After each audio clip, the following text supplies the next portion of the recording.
Hey guys, we're back at Interbike. I'm super excited because we're at the Bosch booth and they've got some great updates for 2018. I'm with Claudia Wasco. And what's your role at Bosch? I see you everywhere.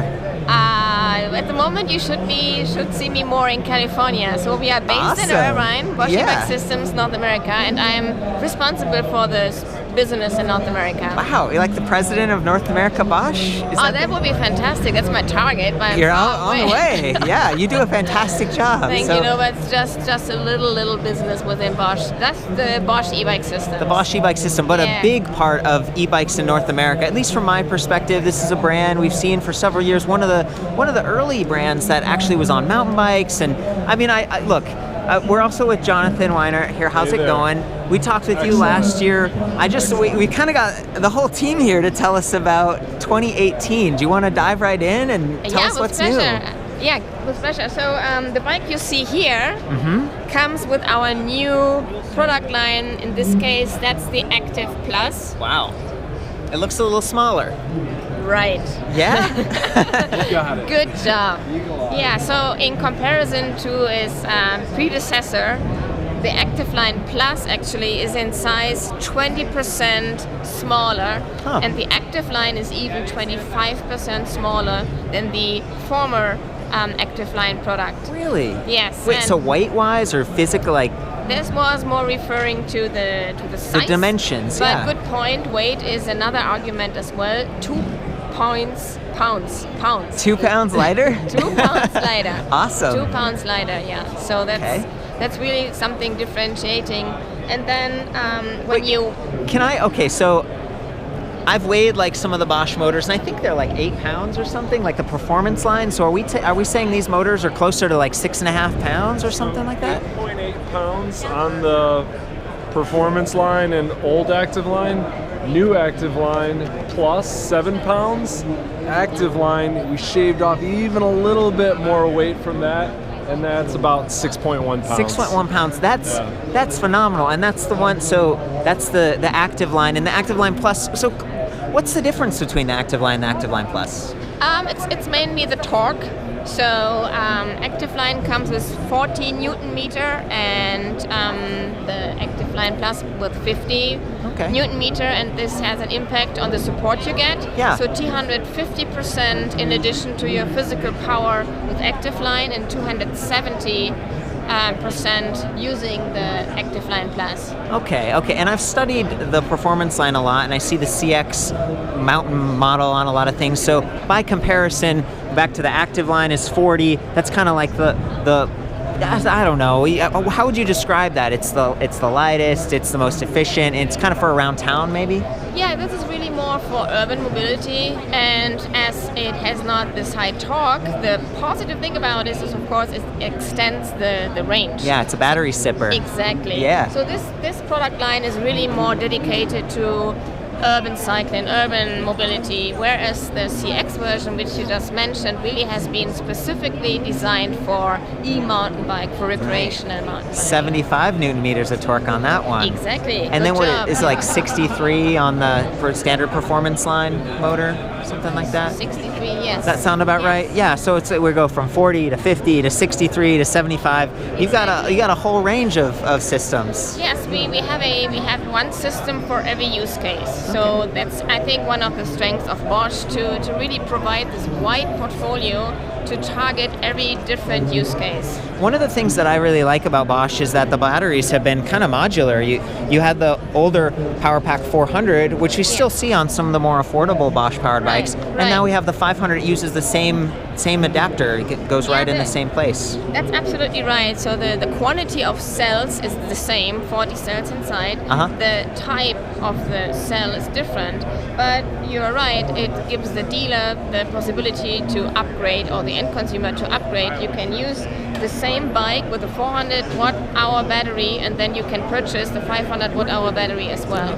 Same thing with, it's funny, this bike has, I've never seen a bike with the mid-mounted and the rear rack, but it must be for prototype, kind of like to showcase all your stuff. No, you can have that really in real life. I mean, we have a dual battery adapter so you get double as much power. So in this case, you have 1,000 watt-hour on the bike, which is fantastic. Well, and I've seen like Reese and Mueller has these batteries, two of them, on like their Delight. But this is so cool to see the rack-mounted battery, and these are also sort of the forward compatible. So you could have a PowerPack 400 or a 500. They fit in the same slot. So I like that. Yes. And your display panel sort of balances them, so it's sipping from both batteries, not just one, and that keeps it a more balanced system, which extends the life of the battery, as I understand it. That's correct. Yes. That's pretty fantastic. But Jonathan, you're checking stats over here like crazy. What's going on? I'm fact checking Claudia, so I grabbed the product catalog. One additional thing that is new for this year is our product catalog actually has a centerfold. Whoa, sexy. Piece. And Claudia is exactly right. When she was talking about the drive units for different applications, we have this sexy visual display which says, so for city, suburban, tours, or mountains, we have a drive unit for all types of riding. So you can see for Active Line Plus, it's more for the city, suburban riding. Yeah. But yeah, for the mountains, we have more Performance Line CX. I like this, and I almost forgot about the speed motor, because now you do have Speed Pedal X. You get up to 28 miles per hour. Oh yeah. Just like before.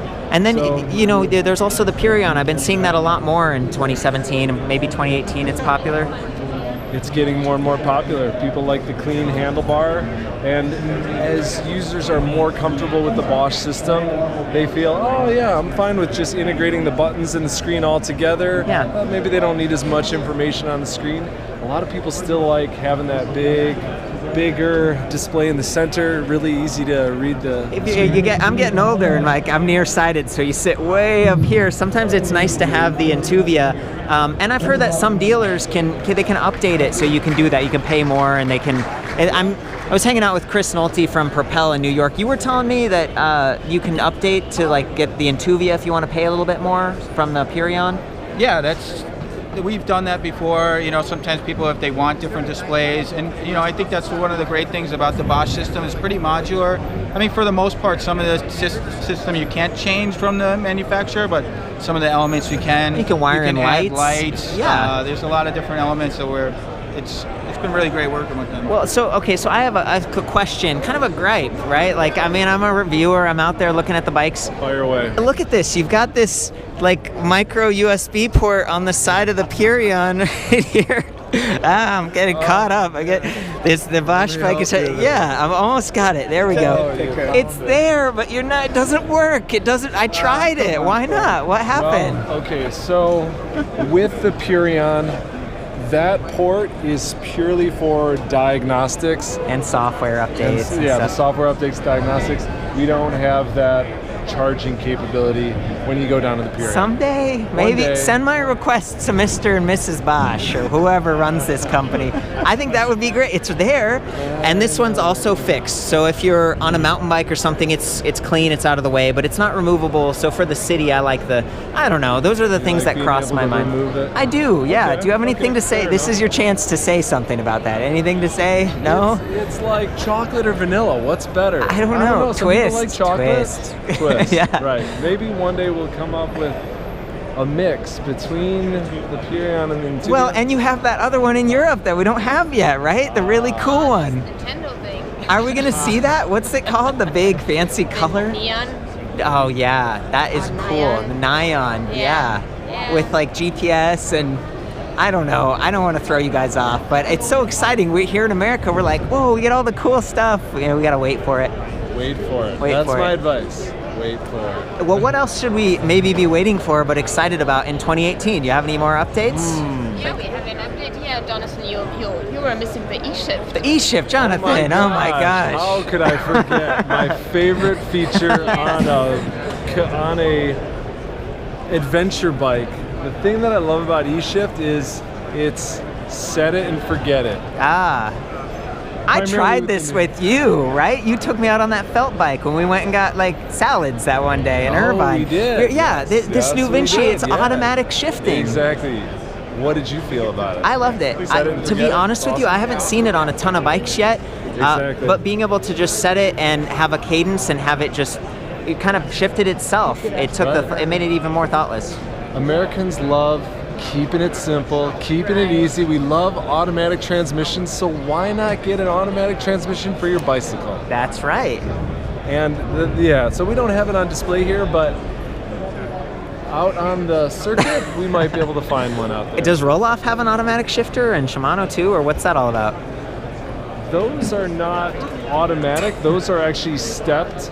But the Roll-Off, do you carry Roll-Off, or have you had much experience with the Roll-Off? Yeah, I mean, Roll-Off is just super robust hub system, 14 gears internally, and it's the type of people that are riding across the world and just want to put on a lot of miles and have something to hold up really well. Okay. So now Roll-Off has the eShift as well. So and actually, I think one of the only brands in the U.S. that's going to introduce it is Reese & Mueller on their mountain line. So they'll have it on their mountain line for 2018. But what does it mean? Is exciting. that the software update for shift sensing? Or So it gives you the ability to shift with a button, which makes sure that it's completely crisp. You can hold the button down and you can shift multiple gears down at the same time, which is pretty exciting. Fantastic. And really nice system. Right, and as I understand, you can also set it so that when you stop, it automatically downshifts down to gear 1. Oh, that was another nice. cool thing. Yeah, Nice. that's Especially for urban riding, start and stop it, going through the city traffic.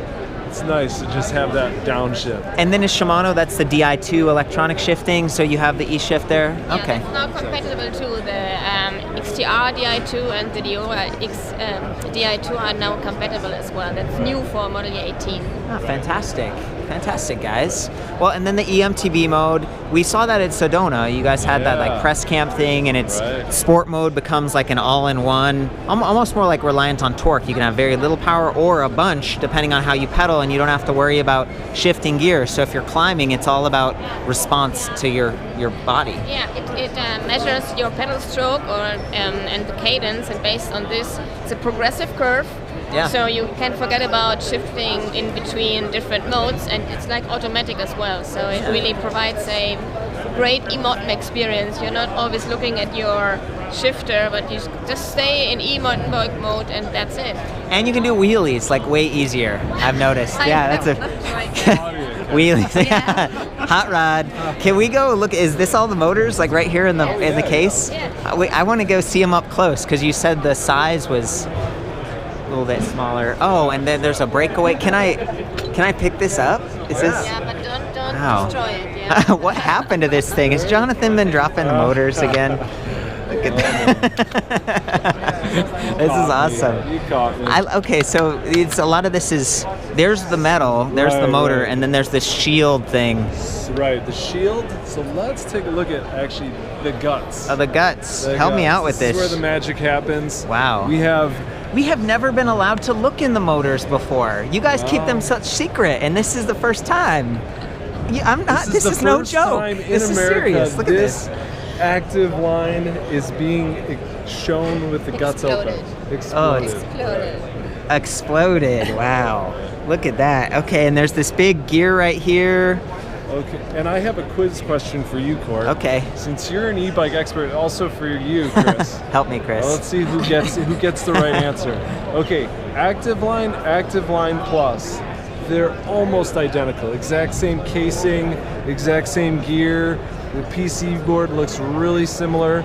There's one key difference between Active Line and Active Line Plus, which results in a weight difference of about 0.9 pounds. You know that there's a torque difference between Active Line and Active Can I Line Plus. say what I think it is? What do you think it is? I bet copper winding. Oh my God! Yeah! You're the big winner. We did it, Chris. Good job. The e-bike guys know, yeah. There's more copper winding. More copper, a little bit more weight, more torque. That's the difference between Active Line Plus. And that's in. So the motor part is in there. There's like and that's the way the copper would be. Copper's in there, and there's the little- magnets are in there. The stators and the magnets. Exactly. Wow, look at that. This is so cool, guys. Wow, this is. And does this still have the same shift detection to help smooth out shifting and everything? Yes. Okay, that's nice. And the shift detection software gets better and better each year. You updated it for like internally geared hubs. It sounds like this past year in 2017, so that it would make it smoother for shifting. That's what I was told, Chris. Did you Yeah, lie? Did I lie? Did I lie? He told me. He told me. We did get that information from a technical rep. I think it's just the way that it actually. To my understanding, there's actually pockets in between the activation of the motor, and it allows for the shifting. Smoother hub shifting? I mean, you still have to let off your cadence a little bit on the internal. Jonathan. The other thing, okay, so these are all the specs that I'm always talking about with Bosch. It measures rear wheel speed, pedal cadence, and pedal torque 1,000 times per second. More than that. Yes. More than 1,000. More than 1,000 times. Is that the same for the Active Line and the Active Plus? Yes. Same thing. Yes. Okay, and does it support you up to 120 RPM? I've heard that maybe the Active Plus line, it's a little bit like a slower cadence support. Jonathan? You might be onto something. We're going to check it out? Yeah. Okay, so this is another very important table describing the technical characteristics of each drive system. So you notice, before on the Performance Line and Performance Line CX, supported you up to 120 RPM. Yeah. Active, we sacrificed a little bit with the lower power, lower torque. So it supports you up to a maximum cadence of 100. Yeah. 105 for the Plus. Okay, so not Still bad. very Good to know the differences though. Like if people are considering these things. So if you're sportier and you're spinning fast like that, Exactly. then maybe Performance Line. But the Active's going to be a really good weight savings. It's efficiency, range. Okay. Range, yeah. We got it. We got it. Yeah. Okay. So, is there anything else you want to share for 2018? Well, what about something beyond 2018, Claudia? Give you a Sneak view, peek. yeah, glimpse. What of is the this? future. Where are we pointing? Yeah, I like it. Beyond. Future. Okay, hook me up. What's the deal? You think This it's okay? way. Are you sure it's okay we show them? Well, you get in trouble, not me. Oh gosh. Okay. All right. We'll Let's check it out. I like that pink bike there. That's That's nice. the Hello Kitty version. So, this is the glimpse into the future. Oh wow. Where's the battery? Oh my God, where's the battery? Somebody stole. disappeared. Somebody stole the battery. Stole the battery. This is phenomenal. This I've been hearing about the PowerTube. So is that must be what we're looking at here. It's at the, Right there. and there's no shielding on it. It's just, can we get this off or So what's we took the cover off so that you could see what this battery actually looks like. We don't have the key right now to take the battery out, but it would just drop out like that. There's a little safety mechanism to make sure when you're riding it doesn't do that, of course. Okay. But there's also a cover that goes over it to protect it. And I've heard like in some cases it could be mounted from the bottom or from the top. Total So it's up to flexibility. the framing. From the side as well. Yeah. From the side. From the side too. Yeah. That's because sometimes they have like that sloped top tube, and you that's been one of the drawbacks for the power packs, I think, is like you needed a bunch of room here to get them off. So now with the PowerTube, it could come in from different angles. Yeah, you're totally flexible in which angle you take it out. I also heard this might be slightly lighter weight. Like instead of 5.7 pounds on the Power Pack 500, it might be 5.5 pounds or something. Jonathan, checking the booklets. Pretty close, pretty close. It's actually, you won't find it in our Model Year 18 product catalog because it's not technically available for Model Year 18. It's on the way at some point. It's on the way, and our target is that it is on dealer floors in the summer of 2018. That's still 2018. And we saw it at the High Bike booth. But now we have our new Intube battery coming out later this year. Wow. So this is also a Bosch system with a CX motor. But now we have a 500 watt-hour battery that fits inside the downtube. With a plastic, like, what With is a this bash thing? guard. Bash Yeah, we guard call it here? bash guard. Yeah, love that. But yeah, you just take this off, pop the battery out if you need to change it. You can charge it right here, but it gives you a much sleeker design. Yeah, really clean look. I just want to look at this charging port. So that's the same Traditional standard charging Bosch port, charging yeah. port. So this is it's called the PowerTube? PowerTube, yeah, and we call it the Intube system. We've also designed this rail system, which is unique to us. So there's a little rubber gasket here. I'm not going to remove it now, but inside here is a channel where you can mount a water bottle cage, or you can mount a bag that we have with it, or a locker. So there's a lot of different accessories that'll come with it now that we can do. If it's a hardtail or a or a pavement bike, where you don't have the rear suspension, you can actually add another battery here. Wow, there's enough room for. Watt-hours. Is that is it a special pack, or can you? It's the regular step-in battery that you see over there. Like that. That will the power just pack mount here. Yeah. Okay, so a 400 or a 500 potentially.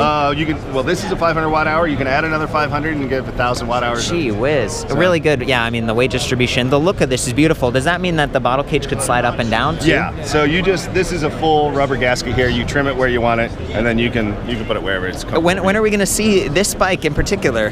We're thinking around August timeframe. So right now we're waiting for Bosch to get UL listing, our certification on their battery. Yeah. Once we have that, we'll be ready to go. So it's kind of neat to get a little sneak preview here and some things to be excited about. Yeah. I still love how backwards compatible the power packs have been, and they're really easy to find. So if and when you run your battery all the way out, or you lose it or break it, there's tons of the batteries available, and it makes the Bosch system last longer. It's not going to go away year over year, and I appreciate that. So yeah, it's cool. We'll be making the power packs for years and years, maybe for another decade. Doesn't Bosch have this product support plan for each of their products? It's 10 years or something like that. I don't want to put words in your mouth, but 10 years is a little. 10 years is very ambitious. But the target is about 7-8 years. Okay, that's good to know. You know, someone's spending, for a lot of people, you're spending $1,000, $2,000, $3,000 for a bike, and it's nice to. That's part of the trust that Bosch has. You've been around for a long time. Right. So either the spare parts are still available, or the next generation is compatible, then you can still use it. Yes. That's phenomenal. Yes. This has been great, Claudia. I really appreciate the time. Have we missed anything, Jonathan? You look like you got. Yeah, just to clarify, the spare parts support after the end of production.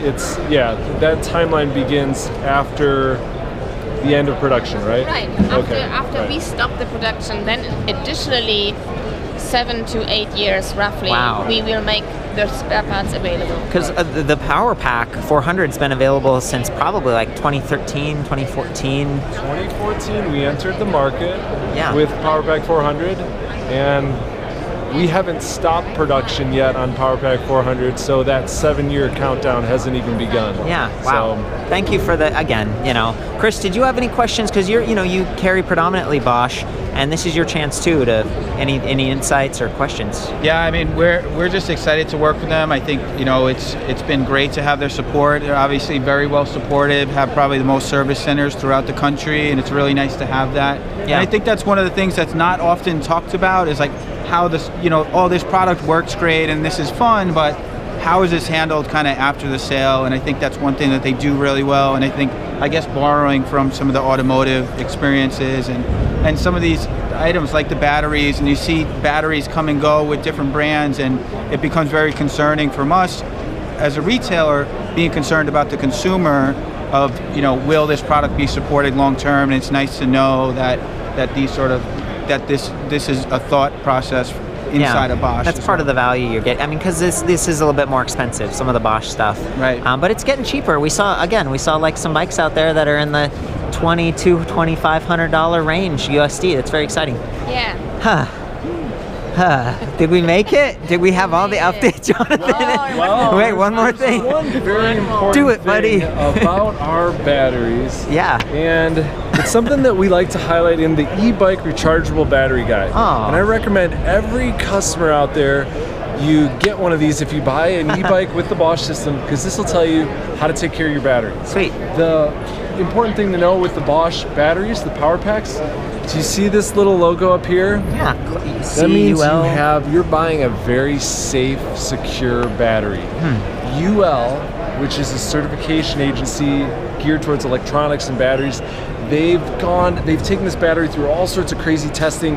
They shoot nails into the battery. They drop it. You look pretty excited about that. She's like, I was there. It was amazing. Yeah, they drop it from skyscrapers. They they throw Fish it tanks. in ovens. And what it says is this battery is very safe and it's not going to have any sort of thermal incidents. Okay. And so you should feel secure when you see a battery, an e-bike battery with the UL classified logo on it. You can trust that product. to put in your house, your garage, and and that's one reason why this PowerTube is a little bit delayed compared to Europe. Is we're making sure that we have this classification on the battery before we launch it in North America. That's nice. So it's a bit delayed compared to Europe, but it's worth it to have that safety. Doing all the right stuff. And another question that came up in my mind, I saw these two batteries with the kind of wire between. So with the Riesemuller Delight, you kind of had to choose one battery or two batteries at the time of purchase. But then today we saw a high bike that had the PowerTube, and then they said, oh, at any time you can add a second battery. Do you have to pick at the time of purchase or not? Do you know? Well, if the manufacturer, if they buy or if they assemble the bike with this dual battery cable and have it set up to accept another battery, then so it's kind of up to them. It could be okay. It kind of depends on which cable they select for the bike. Yeah. If it's got the dual battery cable built into it, then you can upgrade later on, years down the road. So you might still want to just double check with whichever bike you're getting, but you're spending a lot of money, and down the road you $800 more for another battery to get you that double range. It's worth considering, and maybe we'll see more of that, especially on some of the trekking models and long distance. Chris, have you ever installed a dual battery cable on a bike that wasn't set up for dual batteries? No, not at the moment. To my understanding, it might also require specific firmware in the motor. I have to clarify that, but we looked at the GSD a moment ago, right? Like from Turn, it's that new kind of like cool cargo bike. It is set up for two batteries, even though it only comes with one. So so they have the hardware already installed, and I think that's the key element. And that's what you were talking about. The hardware is installed. It has the firmware to be capable of it, because if you have a dual battery, it doesn't mean you have to run two batteries on it. But in I guess in an ideal world, you'd already have the hardware, so all you need to do is add the battery to the bike. Okay. And it seems like companies like Turn, actually the Riesemuller Delight comes with the dual battery hardware by default. One of the models that doesn't is the Charger, I think there's some other models that we might see with dual battery. Yeah. I guess High Bike, I think they have somewhat of a proprietary system for that rail system where you can add that extra battery on there. Yeah, that was interesting. So it's a little bit different, but Well, thank you. It sounds like the majority of the cases that are set up for two batteries, it kind of works. Anyway, I was taking us off track. It sounds like we're all good. Or do you, Jonathan, you have any more final? Yeah, I just wanted to make a plug for a presentation that I'm giving tomorrow about the history of the mid-drive e-bike and how important this innovation was for the whole e-bike industry. Yeah. And little did you know that who you were talking to just now, Claudia, she's actually considered. She's considered I know she doesn't want me to say that, but she's considered the mother of the mid-drive. Really? Oh my gosh! Really? She didn't know she had kids, but this is her child. There are two fathers of the mid-drive that are located in Stuttgart, Germany. Philip Kohlrosch and Peter Kimmich, but the three of them started this whole business. Really? That's something that it's kind of fun to know that Claudia's, she's an entrepreneur, and her and these two other engineers, they saw this opportunity. They saw that Bosch had some of these key technologies in-house, and they put that together. They made what became the Bosch performance lines. Right, exactly. And what they were just trying to do, they wanted to create an e-bike that felt like a bicycle. Yeah. That was it. It was a simple ambition. Very successful. Right. It feels like a bicycle. It has the fun of an e-bike. Yeah. You get the range. It's something that you could replace a car with. Well, this is a good shout out. So you are doing a presentation, but first of all, where can people go to learn more about Bosch e-bike stuff? Do you have the website? Yeah, we have a website, Yeah, Claudia forgets the website right now, but why don't we just zoom Bosch-ebike.us. And then is your presentation going to be online at some point? It will. Where will people be able to see that? Okay, so Google Electric Theater Interbike 2017, and you'll get all the presentations, including me. I'm going to be in a presentation. Yeah, Court's going to be in there. Yeah, if you don't go it's gonna look be for awesome. mine, at least look for Court's. Perfect. Are you in part of the IBD? Okay. Sweet. Got a lot of great content in the electric theater. It's going to be super fun. Well, every year it's great to catch up. You guys do a great job. I appreciate your time and you know, willingness to take some feedback and, you know, show us the exploded motor. Yeah, I think that's it, you guys. Have a great rest of your show, and we'll keep an eye out for your bikes. Thanks, Court. Later. Thank you. Bye.